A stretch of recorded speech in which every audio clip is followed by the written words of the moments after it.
Hello, I'm Sayyid Raza, and I work as a cardiologist and physician in Bahrain.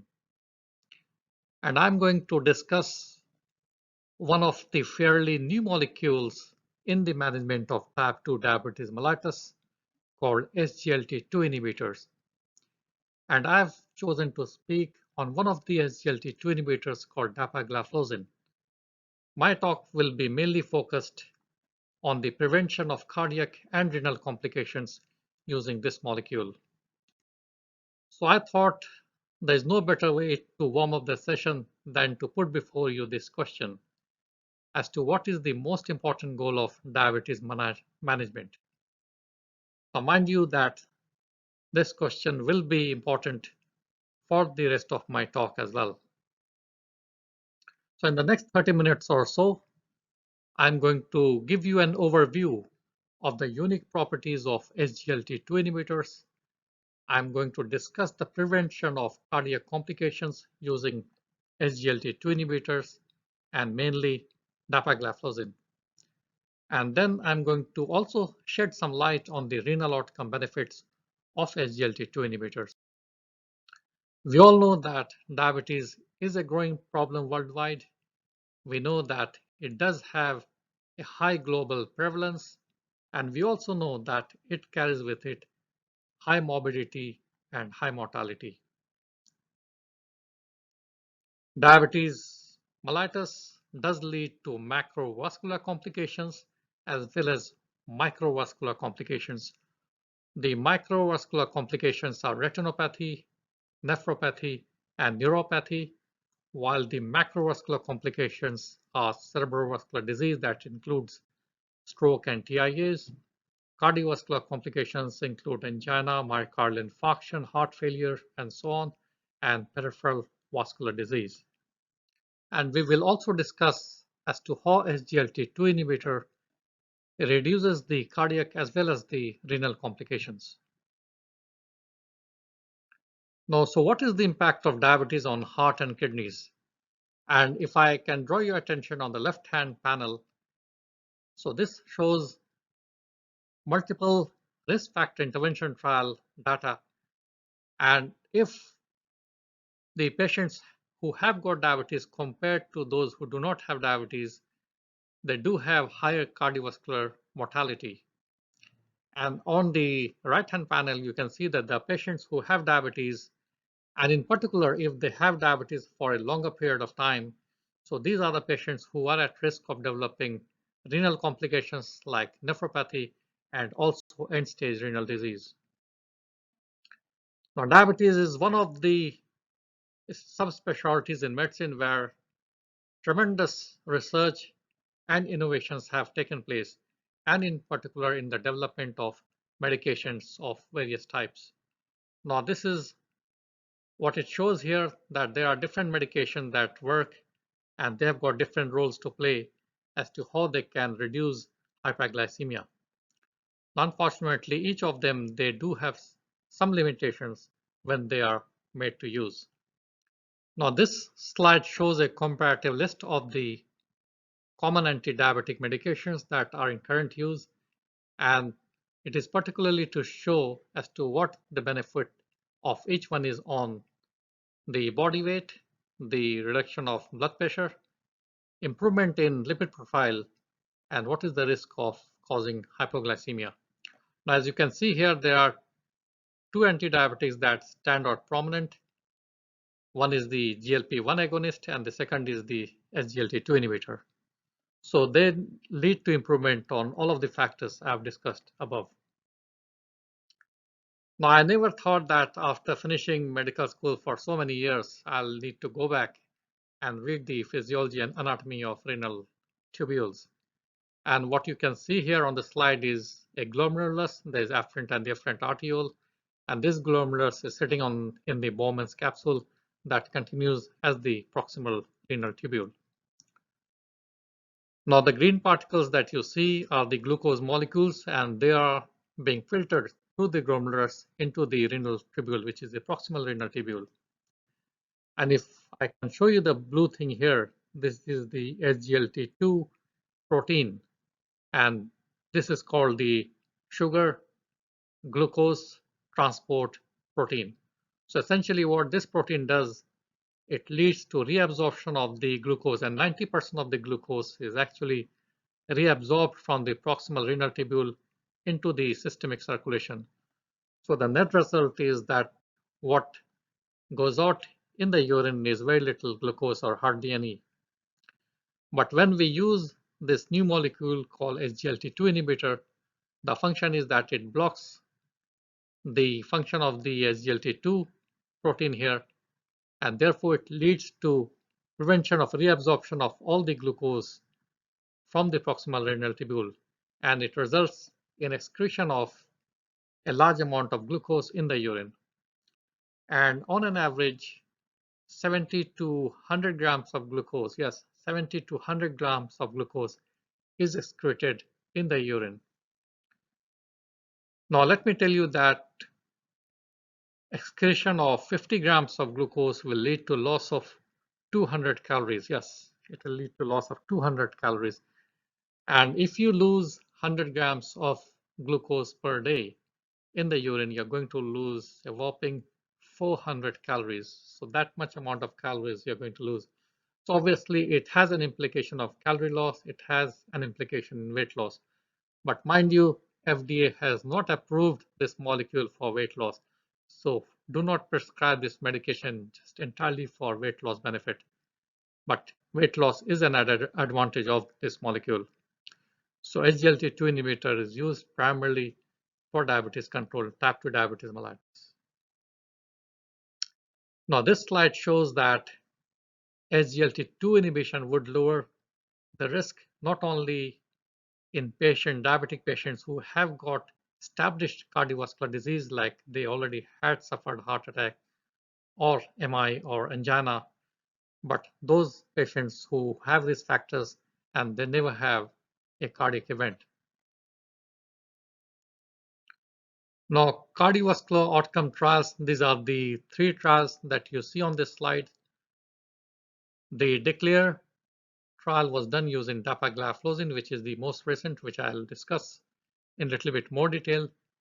CANVAS is a trial done with panagliflozin, and EMPA-REG is a trial that is done with empagliflozin.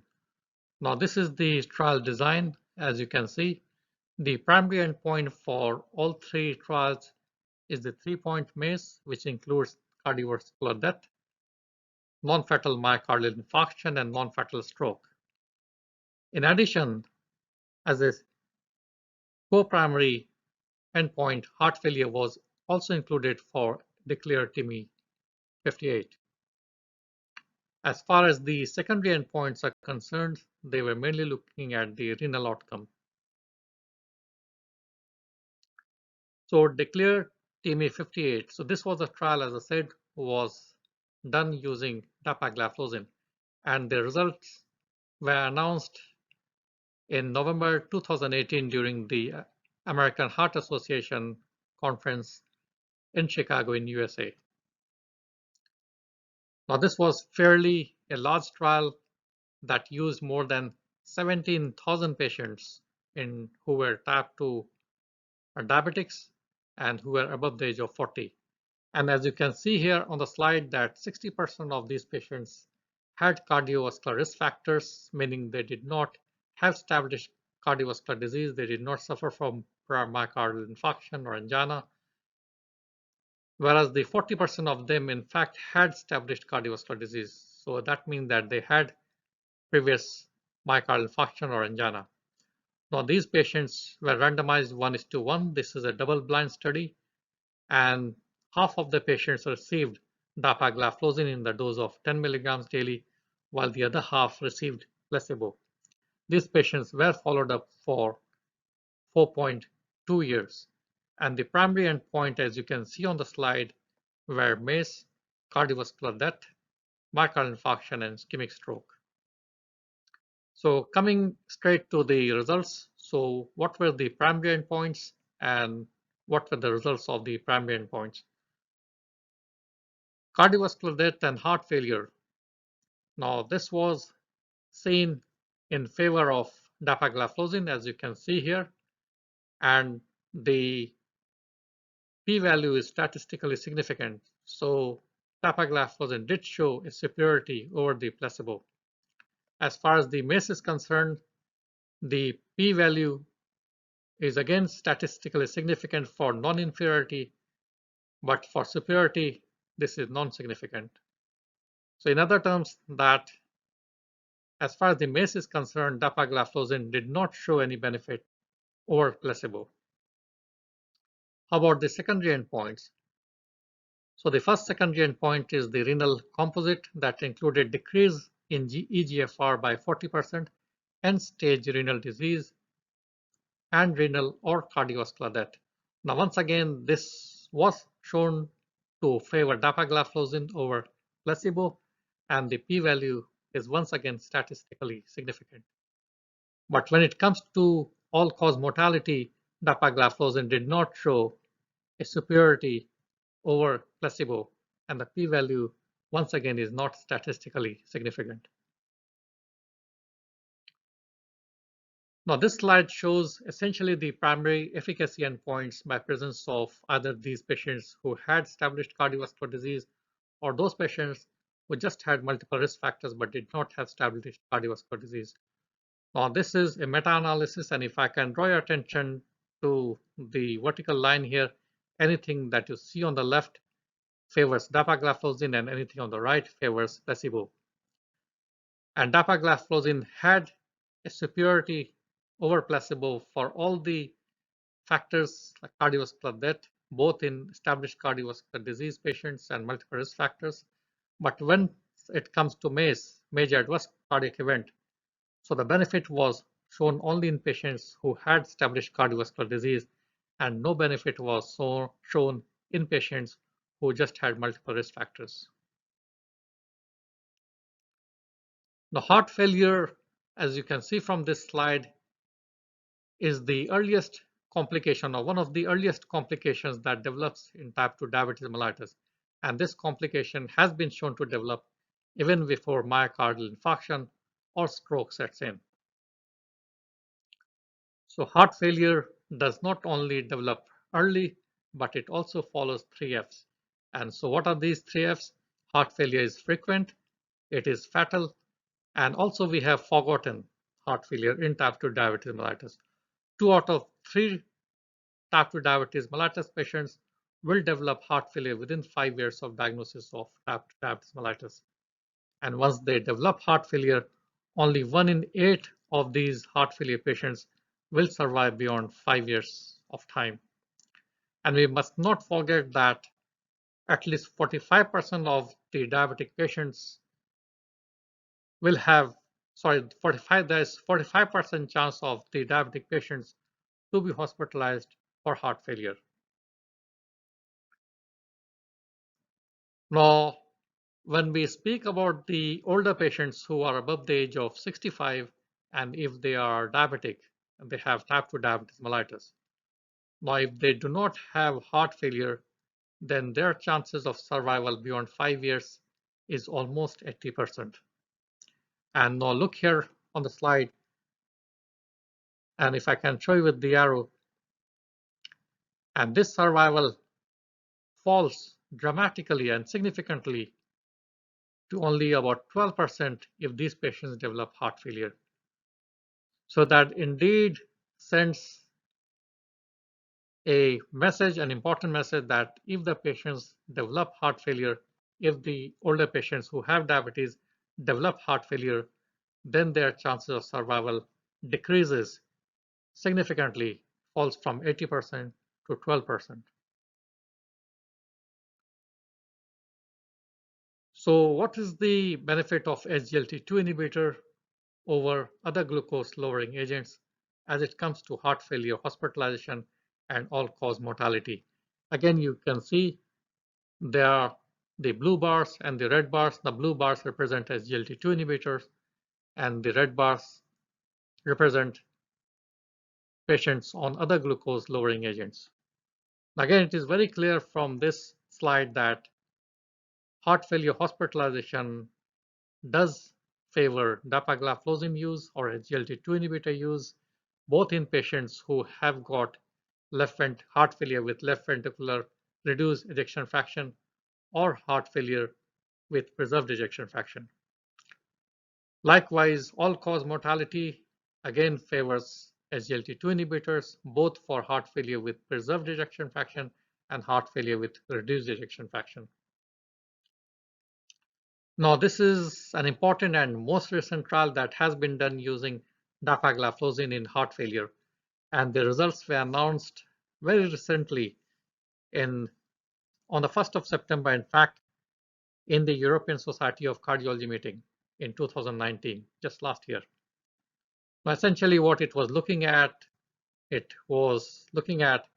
dapagliflozin compared with placebo worked in heart failure patients with reduced ejection fraction. So mind you, this was a study specifically in heart failure patients who had a reduced ejection fraction and not preserved ejection fraction.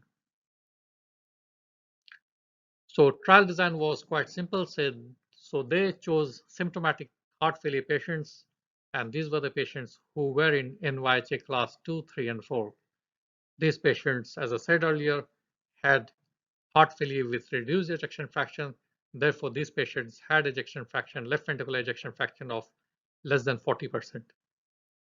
They also had to demonstrate increased NT-proBNP levels. For those who do not know what NT-proBNP is, so these are the proteins that increase in heart failure patients. The patients who were excluded from this trial included those who had type 1 diabetes mellitus, those patients who had symptomatic hypertension, mainly systolic blood pressure of less than 95 millimeters of mercury, and also those patients who had end-stage renal disease, where eGFR was less than 30 ml per minute. Now, the primary endpoints they were looking at is worsening of heart failure event or cardiovascular death. Both group of patients on dapagliflozin and placebo, both were on good anti-heart failure treatment, and some of them were also on ICDs and CRT. So they took about 2 weeks to enroll these patients, and then they were randomized either to receive placebo or to receive dapagliflozin 10 milligrams daily. And these patients were followed up for about 18 months. And as you can see, they had the visits. First was every 4 weeks and then every 4 months. And the primary endpoints I've already discussed. They were composite of cardiovascular death, heart failure hospitalization, and urgent heart failure visit. Now, coming straight to results, worsening heart failure. Now, this again was in favor of dapagliflozin compared to placebo. Now, if I can draw your attention to look at the p-value here, it was highly statistically significant, 0.00003. So this shows that as far as the worsening of heart failure is concerned, the dapagliflozin has been proven to be highly superior compared to placebo. Now, when it comes to reduction of cardiovascular death, this once again was in favor of dapagliflozin compared to placebo.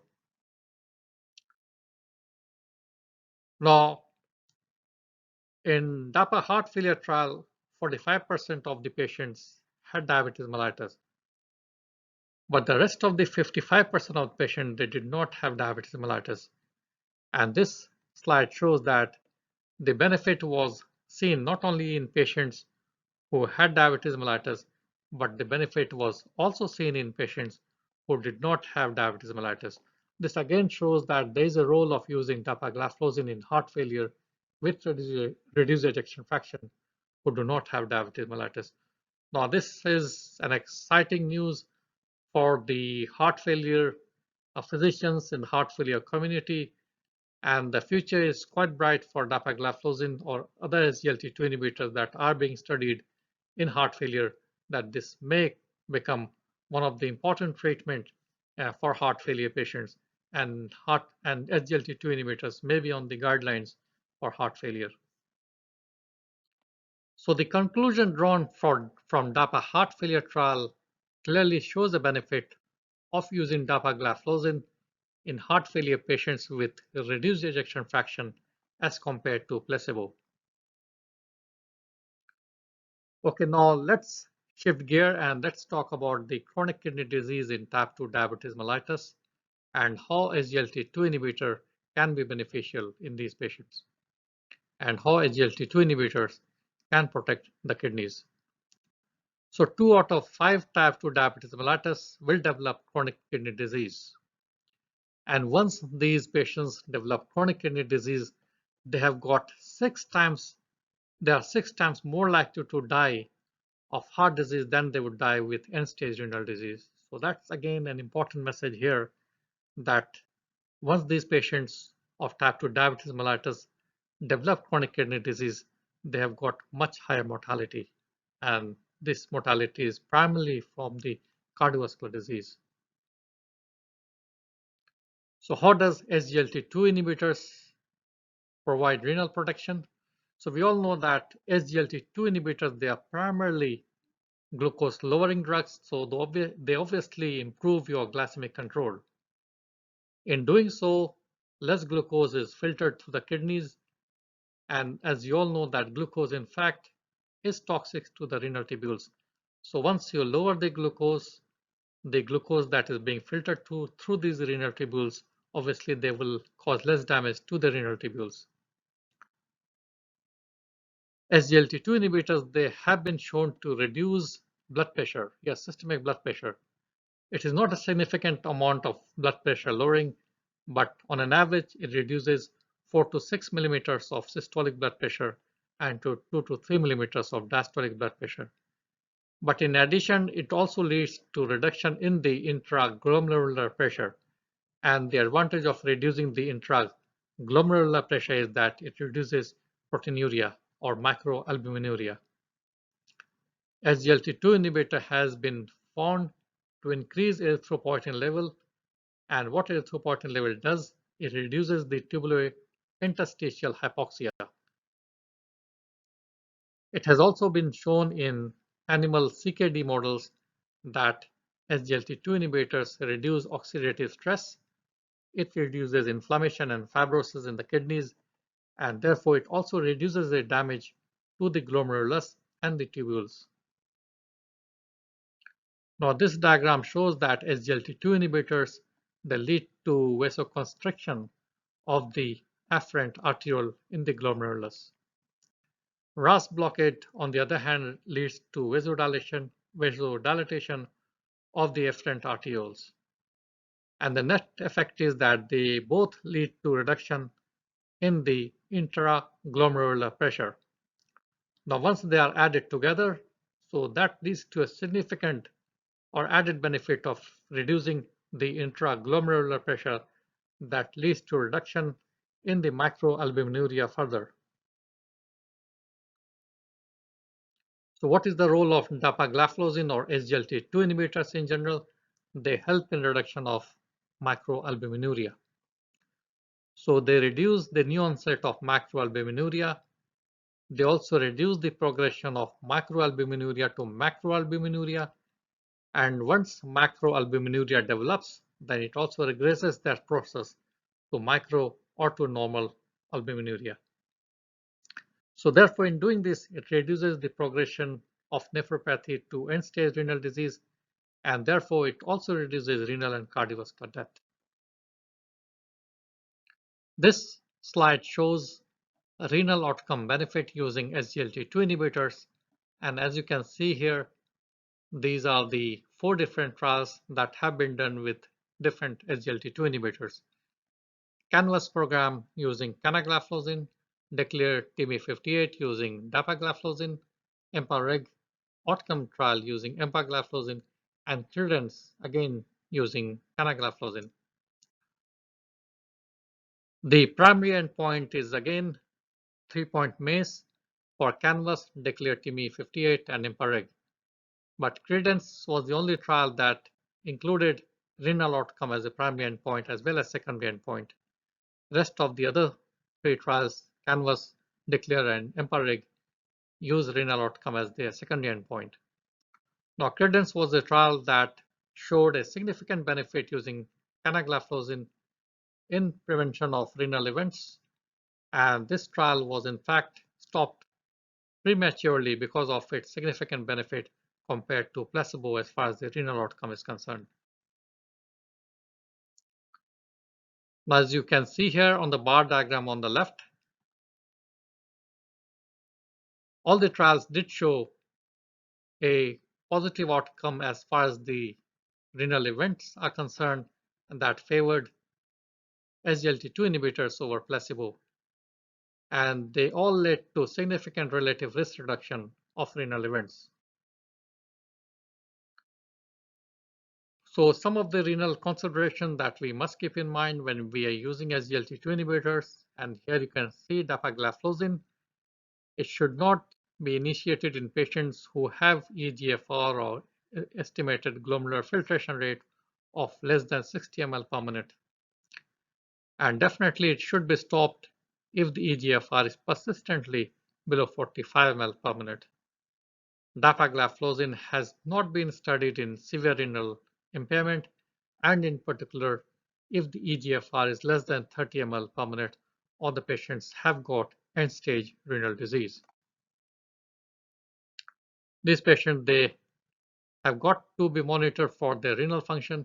So if they are initiated on dapagliflozin, then we must do the renal function or measure the eGFR once every year. And if the eGFR is found to be a little low, then it has to be checked more frequently.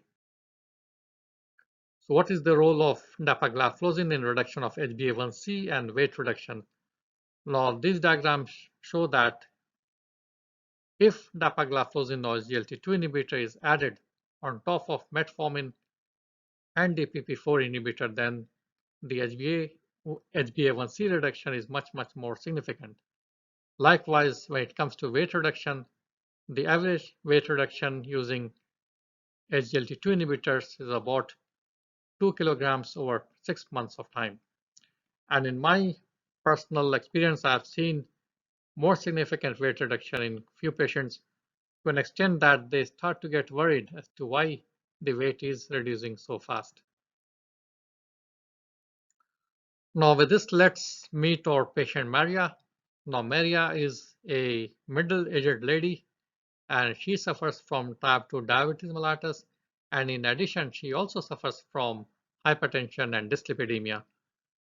Unfortunately, despite being on 2 antidiabetic, metformin and DPP4 inhibitor, her diabetes is still not very well controlled, and that is shown by HbA1c, which is again about 9.8. So the question again here is, what is your next best option as far as the further diabetes management is concerned? Whether you're going to increase the dose of metformin, although I have not mentioned what dose she is currently on. Will you add GLP-1 agonist?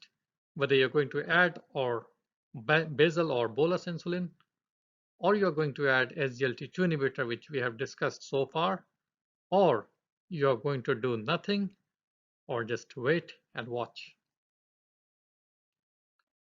Now our patient Maria is educated and she has already done some research on her diabetes management. Now obviously she is not only interested in her glucose management, she is also interested in prevention of complications of her diabetes. And in particular, she wants to prevent renal as well as cardiac complications.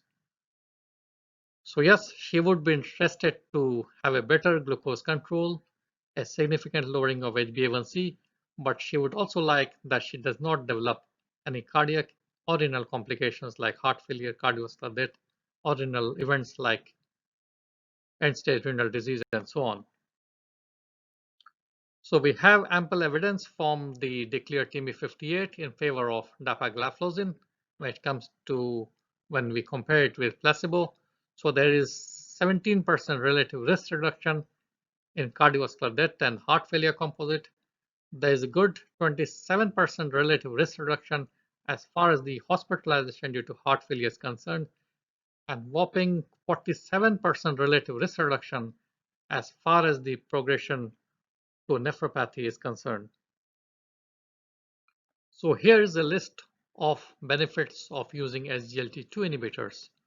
And I would like to draw your attention to number 2 and number 8. So first, number 8, as to what is the use of SGLT2 inhibitors in type 1 diabetes mellitus. Now, as you all know, the pathophysiology and the how SGLT2 inhibitors work, they work mainly in the kidneys. So obviously it works independent of the pancreas or the islet cells of pancreas. It has got nothing to do with production of insulin. So theoretically, yes, it can be used in type 1 diabetes mellitus, but FDA has not approved its use yet in type 1 diabetes mellitus. But there, I'm aware there is some off-license use of this molecule in type 1 diabetes mellitus. Now let's come to number 2, which is weight loss. Now it is very important to explain or educate your patient that the weight that is being lost, yes, I'm aware that a proportion of the weight loss is water loss, but also a significant proportion of the weight loss is actually fat loss, which is a good thing in patients who have got cardiometabolic syndrome. Now, this fat loss is primarily around the belly area. It not only reduces the subcutaneous fat in the belly area, but it has also been shown through positron emission tomography that it also leads to loss of visceral fat around the organs like pancreas and the liver. So that shows us the scale of benefit that these molecules can have in our metabolic control. Now this is again showing a comparison of SGLT2 inhibitor dapagliflozin over DPP4 inhibitor. Both of them will lead to reduction of HbA1c, but when it comes to reduction of hospitalization due to heart failure, decrease in renal events, causing weight loss, causing lowering of blood pressure, they all favor dapagliflozin or SGLT2 inhibitor in general as compared to DPP4 inhibitors. So having discussed so many advantages of using SGLT2 inhibitors, in 2019, American College of Cardiology and American Heart Association guidelines have come up for primary prevention of cardiovascular risk that recommend use of SGLT2 inhibitor or GLP-1 agonist after metformin for management of type 2 diabetes mellitus. The new European Association of Study of Diabetes and also American Diabetes Association guidelines recommend use of SGLT2 inhibitor therapy for heart failure or chronic kidney disease risk reduction. And more recently, this year in 2020, American Association of Clinical Endocrinologists guidelines do recommend use of SGLT2 inhibitor as first oral antidiabetic medicine after metformin in mono, dual, or triple therapy. Now, please do not be alarmed by looking at the long list of adverse events using these SGLT2 inhibitors. Now, these adverse events have been reported in different trials using different SGLT2 inhibitors. And if I can draw your attention to amputation and fracture, this has only been seen in CANVAS trial using canagliflozin. It has not been seen with other SGLT2 inhibitors. Now, the most common adverse event that you may encounter in patients in practical terms are the urinary tract infection and genital infection. And again, these are more commonly seen in the women, and these patients, they have got to be advised to maintain a good genital hygiene. They have also to be advised to maintain good hydration. Genital infection is usually mycotic infection, and they can be treated with simple antifungal agents. And by and large, most of the patients recover and do not get a recurrence of these infections.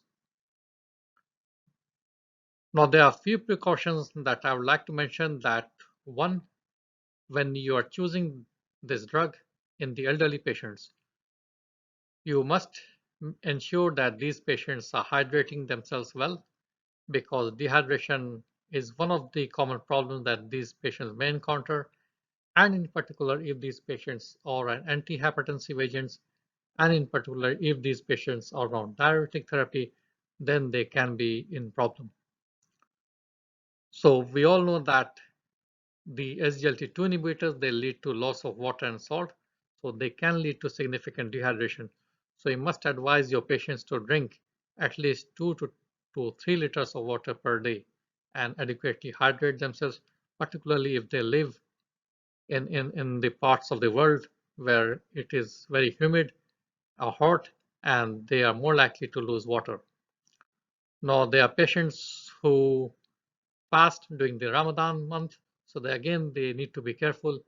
And as a practical guide, these patients should not be started on SGLT2 inhibitors while they start to fast. So let the Ramadan month be over, and then you can initiate these patients on SGLT2 inhibitors. But again, remind them that they must hydrate themselves well. Now, I often use an analogy when I prescribe SGLT2 inhibitors to my patients. Now, some patients are already aware that this medicine or this molecule is not cheap. It is a costly molecule.